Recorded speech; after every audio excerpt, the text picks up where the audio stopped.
나는 한때는 구급대원이었지만 사람을 구하지 못한 죄책감으로 지금은 병원 지하 2층 세탁실에서 일하며 나이 드신 분들을 위해 작은 실천을 하고 있다. 새벽 6시 15분이면 자동문이 열리고 나는 고무장갑을 끼고 세탁물을 옮긴다. 세탁기 12대가 한 줄로 돌아가고 건조기에서는 뜨거운 바람이 쏟아진다. 마대자루에 담긴 수건을 저울에 올려 무게를 재고 세제를 눈금에 맞춰 붓는다. 버튼을 누르면 띠링 소리가 울리고 나는 바닥에 물기를 밀대로 모아 배수구 쪽으로 밀어낸다. 몸으로 하는 일이라 복잡한 생각이 끼어들 틈이 없다. 그래도 사람 얼굴, 특히 노인분들의 얼굴을 볼 때마다 마음이 움직인다. 주름 사이로 비치는 빛, 혼자 있으면 더 작아지는 어깨, 손을 잡아드릴 때 전해지는 따뜻함. 그 모든 게 오늘도 나를 세탁실로 불러낸다. 아침 7시 반, 엘리베이터 문이 열리고 조봉수 어르신이 내려온다. 72 예전에는 시내버스를 몰았다. 이제는 자원봉사 명찰을 달고 와서 수건을 접는다.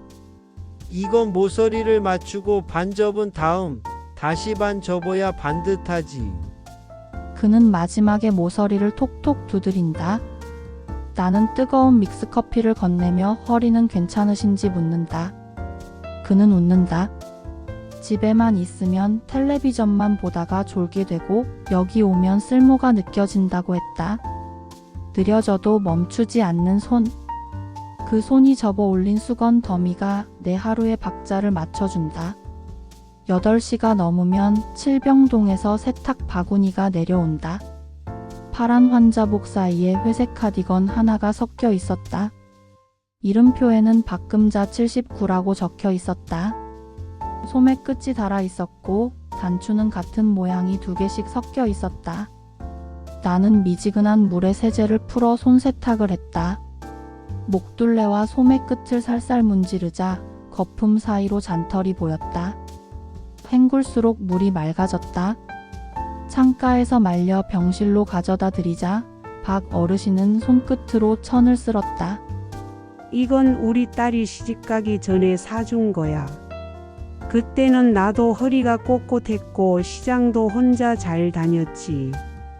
그는 딸에게 연락이 더디게 올 때가 많다고 했다. 어느 날 딸이 숨을 헐떡이며 병실 문을 열고 들어와 엄마 미안해 하고 손을 잡았다. 그 한마디에 어르신의 얼굴이 환해졌다. 기다림과 미안함이 엇갈리는 복도에서 나는 커튼 주름을 한 번 더 펴주었다. 구내식당은 11시 반이면 붐빈다. 직원줄과 보호자줄이 따로 서고 국자 소리가 바쁘다. 백발의 신사 한 분이 국을 뜨다 조금 흘렸다. 나는 얼른 휴지로 닦았다. 죄송합니다. 아닙니다. 뜨거우니 조심하세요. 그는 보호자 리본을 달고 있었다. 벽 쪽에 같이 앉아 밥을 먹었다. 나는 목공 일을 했어요. 나무 냄새 맡으면 머리가 맑아졌지. 지금은 아내가 병실에 누워있고 나는 힘내려고 밥을 먹으러 오지. 의사가 짜게 먹지 말라고 해서 이제는 싱겁게 먹는다고 했다. 식판을 치우기 전 나는 병동 엘리베이터가 덜 붐비는 시간을 알려드렸다. 서너 시 사이가 한가해요. 그는 오늘도 배우네. 라며 고개를 숙였다. 짧은 인사에 긴 세월이 스며 있었다. 오후 3시 503호 문 앞에서 유상철 어르신을 본다. 83. 병실에 들어가기 전 스카프 길이를 맞추고 파란 실내화 끈을 다시 묶는다. 도시락통을 열면 얇게 썬 배가 반짝인다. 오늘은 당도가 높네. 그는 작은 포크를 넣는다. 아내는 대답하지 않을 때가 많지만 가끔 아주 작은 목소리로 왔어? 라고 말한다. 그 한마디면 어르신의 발걸음은 가벼워진다. 겨울이면 장갑 안에 면장갑을 하나 더 낀다. 손이 시리면 배를 고르게 못 갔기 때문이다. 그 세심함이 오래 지켜온 사랑의 모양을 보여준다. 4시가 되면 나는 세탁실을 잠깐 비우고 7층 옥상 텃밭을 본다. 상추와 부추가 자라고 79 김정임 어르신이 이틀에 한 번 물을 준다. 집 화분은 다 말라. 내가 못 챙기니 그래. 여긴 같이 보는 눈이 많아 안 주고. 그 말이 마음에 남아나는 메모장에 적었다. 바람이 세게 불어 모자가 날아갈 뻔하면 재빨리 잡아들인다. 손이 빠르네. 그는 웃었다. 젊을 때 봉제 공장에서 일했다고 했다. 손이 빠르다고 혼난 적도 있지만 그 손으로 집안을 지켜냈다. 어느 오후 병실 TV가 꺼지고 복도 불이 깜빡거렸다.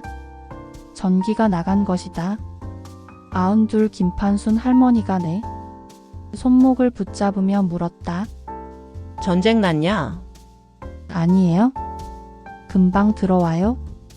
복도 끝에서 누군가 작은 목소리로 고향의 봄을 흥얼거렸고 다른 보호자가 따라 불렀다. 그 사이 전기가 돌아왔다. 할머니는 내 손을 놓으며 내 말이 맞았네. 라고 했다. 짧은 시간 동안 두려움과 안도가 오갔다. 퇴근길이면 어머니 집에 들른다.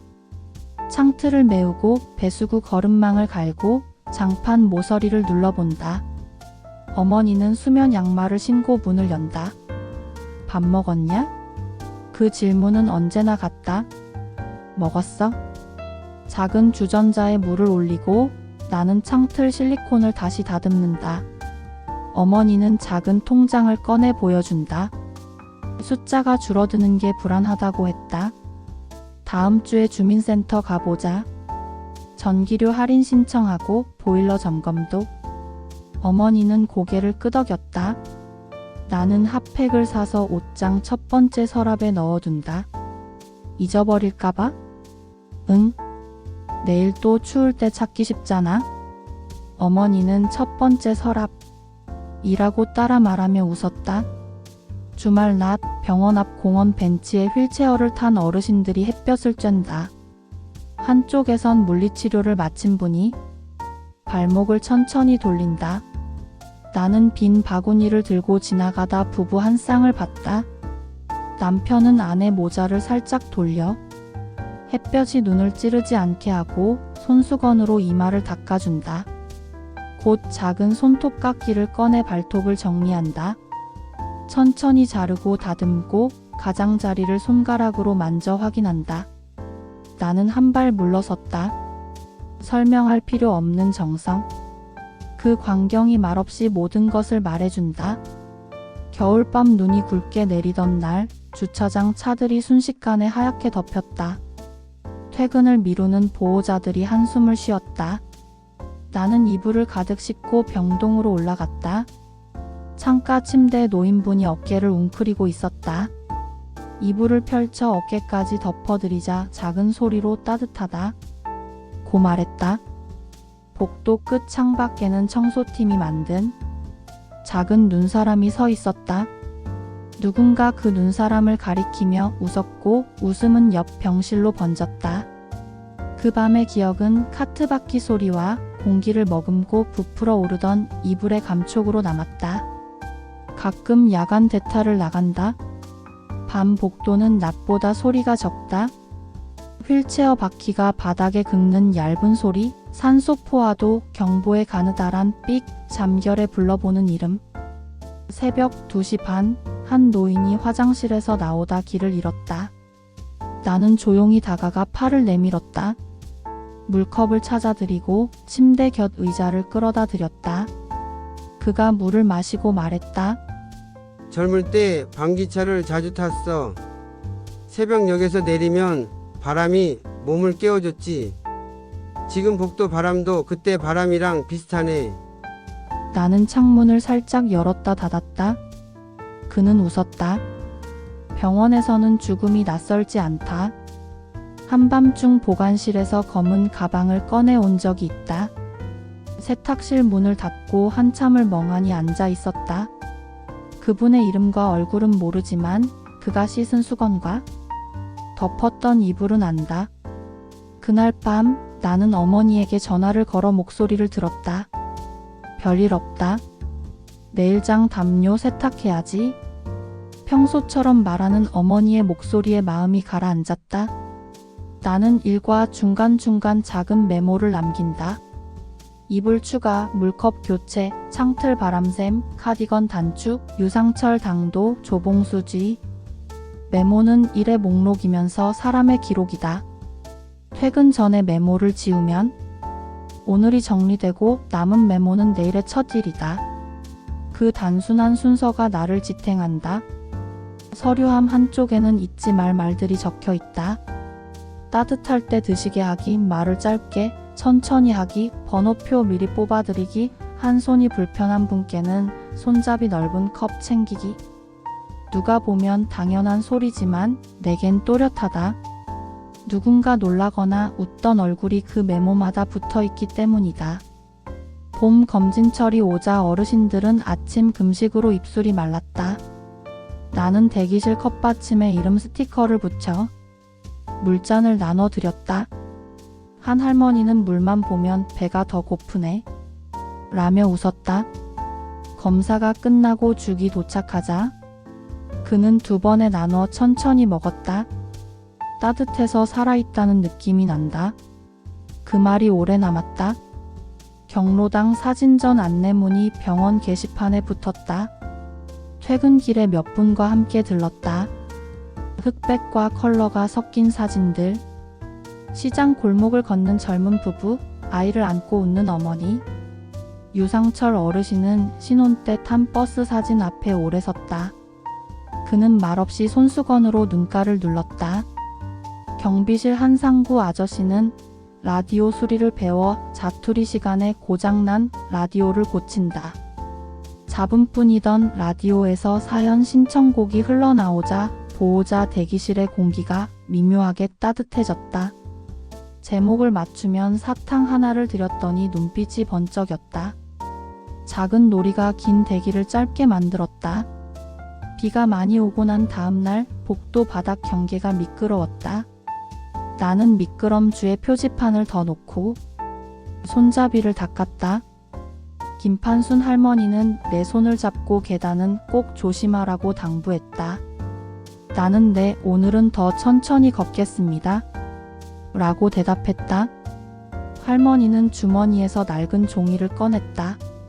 젊을 적부터 적어온 장보기 메모였다. 글씨는 흔들렸지만 품목은 정확했다. 소금, 마늘, 국간장, 쌀, 귤, 고등어, 비누. 나는 그 장을 읽으며 그의 살림살이를 떠올렸다. 퇴원하는 날에는 작은 축하가 필요하다. 나는 자투리 리본으로 작은 매듭을 만들어 손목에 묶어드린다. 이건 수고했다는 표시입니다. 며칠 지나면 자연스럽게 풀릴 거예요. 박금자 어르신은 리본을 보며 웃었다. 딸에게 보여줄 거야. 그 말에 나는 카디건의 다른 모양 단추 2개를 한 번 더 살폈다.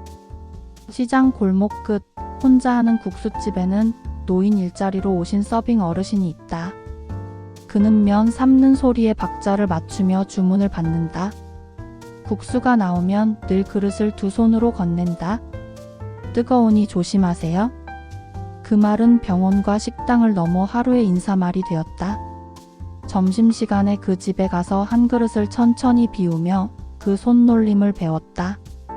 복지관에서는 스마트폰 강좌가 열렸다. 화면을 길게 눌러 글자 크기를 키우고 사진을 메시지로 보내고 해외에 있는 손주와 영상 통화하는 법을 연습했다. 처음엔 버튼이 두려웠던 분들도 3번째 수업쯤엔 웃으며 셀카를 찍었다. 수업 끝에 나는 소리내어 읽을 짧은 문장을 건넸다. 오늘을 배우면 내일이 편해진다. 어느 저녁 장례식장을 지나는데 조봉수 어르신이 검은 정장 차림으로 나타났다. 옛 동료의 마지막 인사를 다녀오는 길이라고 했다. 나는 따뜻한 물과 작은 과자를 건넸다. 그는 말했다. 살다 보면 끝이 자주 보여. 그래도 사람은 밥을 먹고서야 눈물을 흘릴 힘이 나. 우리는 잠시 조용히 앉아 있다가 일어섰다. 봄바람이 세차게 불던 날 옥상 텃밭에 흙이 말라 있었다. 김정임 어르신은 페트병 깔때기로 물을 붓고 손바닥으로 흙을 토닥였다. 나는 옆에서 작은 표차를 새로 썼다. 상추, 부추, 깻잎. 글자를 크게 쓰자 그는 미소 지었다. 훗날 내가 기억이 잘 안 나도 이 글자는 보이겠지. 그 말을 따라 적어 내 책상 옆에 붙여두었다. 어머니는 새 안경을 맞췄다. 나는 안경 닦기를 여분으로 사서 서랍 둘째 칸에 넣었다. 첫째 칸엔 핫팩, 둘째 칸엔 안경 닦기.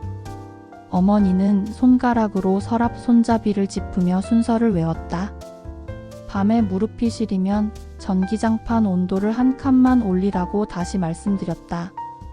어머니는 알았다며 라디오 볼륨을 조금 줄였다. 창밖 바람이 유리창을 2번 두드렸다. 연휴가 끝난 월요일 아침 외래창구 앞줄이 길게 늘어섰다. 나는 계단참 의자를 하나 더 끌어놓고 물 디스펜서를 채웠다. 번호표 기계 앞에서 머뭇거리는 어르신께 버튼 위치를 알려드렸다. 그 사이 한 아이의 울음이 복도를 울렸다. 아이 엄마가 허둥대자 옆자리 할머니가 가방에서 사탕을 꺼내 쥐어주었다. 울음은 금세 잦아들었다. 나는 고개를 숙여 감사 인사를 했다. 여름이 오면 폭염 대비 문자를 크게 인쇄해 게시판에 붙인다. 물을 자주 마시기, 한낮 외출 줄이기, 선풍기 바람을 직접 맞지 말고 방향을 흘려주기, 실내 슬리퍼 밑창 점검하기. 문자를 읽던 한 어르신이 물었다. 왜 선풍기 바람을 비켜 맞아야 해? 나는 말했다. 직접 바람은 빨리 식히지만 목이 쉽게 마릅니다. 흘려 맞으면 덜 지칩니다. 그가 고개를 끄덕이며 선풍기를 비껴 세웠다. 어느 밤 평소보다 늦게 퇴근하는데 버스 정류장 옆 가로등 불빛에 작은 나방들이 맴돌았다. 그 원을 바라보다 문득 생각했다. 사람의 하루도 빛 주위를 빙글 도는 게 아닐까? 강한 빛만 바라보면 눈이 아프다. 그래서 누군가는 그늘을 펴고 누군가는 물잔을 채운다. 나는 오늘도 내 자리에서 작은 그늘과 물을 준비한다. 나는 스스로에게 묻는다. 왜 이 일을 계속하느냐고? 답은 여러 가지지만 결국 사람 때문이다. 나보다 먼저 살아온 사람들이 하루를 견디는 모습을 보면 내 삶이 다시 정리된다. 조봉수 어르신이 느려진 손으로도 수건 모서리를 맞추는 것, 유상철 어르신이 면장갑을 끼고 배를 얇게 깎는 것, 박금자 어르신이 딸의 미안해 한마디에 얼굴을 풀어주는 것, 김판순 할머니가 불이 꺼진 복도에서 내 손을 잡고 떨림을 가라앉히던 것, 그 모든 장면이 내 마음을 붙든다. 사람은 혼자 살지 않는다. 도와주고 도움을 받으며 순서가 바뀌어도 괜찮다. 우리는 서로 빚지고 또 갚으면서 산다. 에필로그 같은 건 없다. 내일도 세탁실 문을 열고 세제를 붓고 수건 모서리를 맞추고 카트를 민다. 특별한 장면이 없어도 괜찮다. 누군가 한 사람이라도 오늘 밤 더 따뜻해진다면 그걸로 충분하다. 나는 그들의 하루에 잠깐 끼어들었다가 조용히 물러난다. 그 사이 어깨가 조금 펴지고 손이 덜 떨리고 밤잠이 조금 더 깊어지면 끝이다. 그 작은 변화들이 모여 세상을 기울인다. 나는 그 믿음으로 산다. 오늘도 내일도. 다음날 아침 보청기 배터리가 떨어졌다며 어르신 한 분이 외래창구 앞에서 손사래를 쳤다. 나는 세탁실 서랍에 비축해둔 배터리 2알을 들고 올라갔다. 이게 맞을까요? 네, 이 모델은 13번이 맞아요? 딸깍 소리와 함께 작은 숨이 길어졌다. 아, 들린다. 바람 소리도 내 목소리도. 그 말이 내 귓속까지 따뜻하게 들어왔다. 분실물 보관함에는 늘 한 짝뿐인 장갑과 마른 꽃이 든 봉투가 섞여 있었다. 나는 접수대 옆에 오늘의 주인 찾기 작은 칸을 만들었다. 점심 즈음 누런 털장갑의 주인이 나타났다. 이거 내가 옛날에 딸 손잡아 주던 장갑이야. 장갑을 낀 손이 천천히 주름을 펴듯 펼쳐졌다. 봉사 이발차가 병원 앞에 섰다. 2시간 동안 3명의 어르신이 머리카락을 자르고 거울을 보았다. 사람이 개운해야 마음도 도네. 자르는 동안 나는 수건을 어깨에 얹어드리고 떨어진 머리카락을 재빨리 쓸었다. 거울 앞에서 고개를 끄덕이는 얼굴에 지난 계절이 한 겹 벗겨지는 게 보였다. 초복 무렵에는 냉수건을 만들었다. 헐거워진 고무줄 대신 천끈으로 묶어 목 뒤에 얹었다. 소금 사탕도 하나 드세요. 땀나면 몸이 먼저 목마르니까요. 웃으며 받아든 손이 조금 덜 떨렸다. 나는 배수구를 한 번 더 쓸고 얼음통을 새로 채웠다. 편지 대피를 부탁받는 날이 있다. 아들한테 너무 길면 부담일까? 짧게 분명하게 써볼까요? 아들아, 나는 오늘도 잘 견딘다. 네가 오는 날이 내 달력의 빨간 날이다. 봉투를 닫자 어르신은 오래 접힌 어깨를 펴고 말했다. 이제 기다리는 게 덜 아프다. 미술치료사가 작은 수채 물감을 가져왔다. 삼색만 쓰자고 했다. 어르신들은 잎사귀의 결을 따라 천천히 선을 그었다. 물감이 번지는 속도가 각자의 호흡을 닮았다. 말이 필요 없었다. 그림이 마르는 동안 나는 수건을 빛 쪽으로 조금 옮겼다. 엘리베이터가 갑자기 멈췄을 때 안에는 보호자 2분과 휠체어 1대가 있었다. 내가 인터폰으로 괜찮습니다. 지금 바로 도움 갑니다. 라고 말하자 안쪽에서 괜찮아요? 우리 천천히 숨 쉬어요? 라는 목소리가 따라 나왔다. 문이 열렸을 때 3사람의 호흡이 같은 박자로 내려왔다. 나는 그 박자를 세탁기 앞에서 한 번 더 떠올렸다. 같이 숨 쉬면 막힌 것도 조금은 풀린다. 작은 재봉 키트를 들고 병실을 돈 날도 있다. 늘어진 소매, 떨어진 단추, 훌쩍거리는 밑단. 대충 꿰매도 돼요. 대충은 없어요? 오늘 하루만큼은 반듯하게. 바늘길을 통과한 실이 천에 닿는 소리가 작게 났다. 그 소리가 마음의 오를 조금 더 조여주는 것 같았다. 라디오 사연 코너에 이름을 올린 날 경비실 옆에서 다 같이 들었다. 오늘의 한 줄 나는 세탁실에서 사람들의 하루를 따뜻하게 데운다. 한상구 아저씨가 내 어깨를 툭 쳤다. 말은 짧아야 오래가. 정말 그랬다. 짧아서 길게 남았다. 휴게실 벽면에 기억 지도를 붙였다. 어르신들이 태어난 동네를 스티커로 표시하고 기억나는 골목 이름을 적었다. 지도 위에 촘촘히 박힌 작은 점들. 여기 우체국 옆 떡집이 있었는데. 아, 거기서 내 첫 월급으로 신발 샀지. 나는 지도 아래에 종이컵을 쌓듯 이야기를 포개 놓았다. 한 점 한 점이 얼굴과 겹쳤다. 한여름 복도 창문에 풍경 하나를 달았다.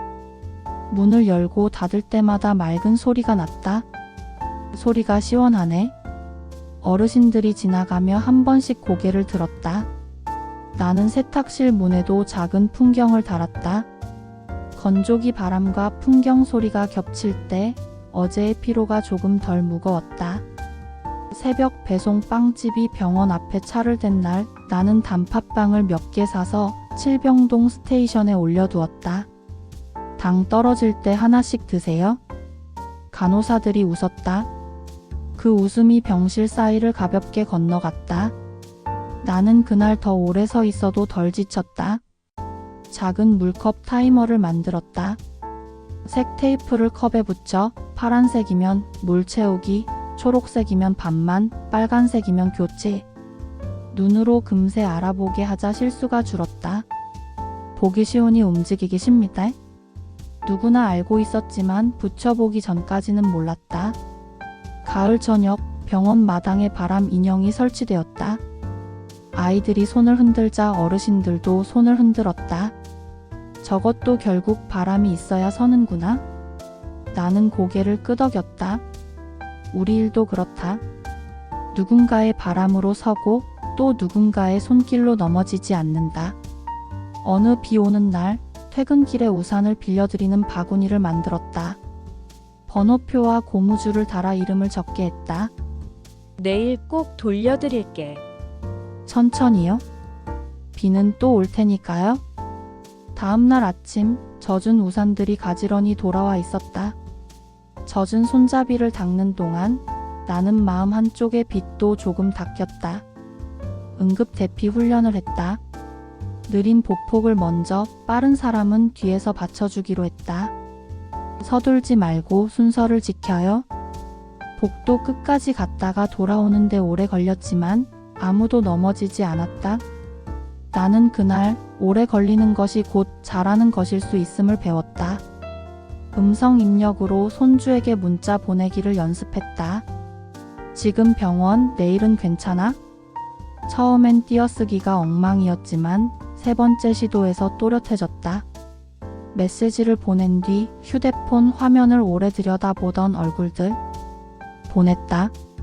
그 두 글자가 복도를 밝혀주었다. 밤 근무에서 돌아온 날 어머니와 국수를 끓여 먹었다. 면은 덜 삶고 국물은 기게. 어머니의 법칙을 따라하자 면이 딱 좋아졌다. 나는 그릇을 씻으며 생각했다. 세탁도 사람도 덜 삶고 길게 우려야 좋을 때가 있다. 가끔은 오늘의 한마디를 적어 놓는다. 먼저 눌러야 열리는 마음, 세게 말고 정확하게, 천천히가 빠르다. 메모를 본 조봉수 어르신이 말했다. 내가 쓰는 말은 길로 보인다. 나는 웃으며 수건 더미를 들어 올렸다. 오늘의 길은 무겁지 않았다. 겨울 끝자락 병실 창틀에 햇살이 얇게 깔렸다. 나는 물컵을 갈고 카디건을 걸고 커튼을 폈다. 어르신이 창밖을 보며 말했다. 오늘은 오늘뿐이네. 나는 대답했다. 그래서 더 반듯하게 천천히요. 그 말을 남기고 나는 다시 세탁실로 내려갔다. 문이 닫히며 탕 소리가 났다. 내일도 같은 소리가 나겠지만 같은 날은 오지 않을 것이다. 나는 수건에 모서리를 맞추고 마음의 모서리를 어루만질 준비를 했다. 작아도 반듯하게. 내일도 우리 같이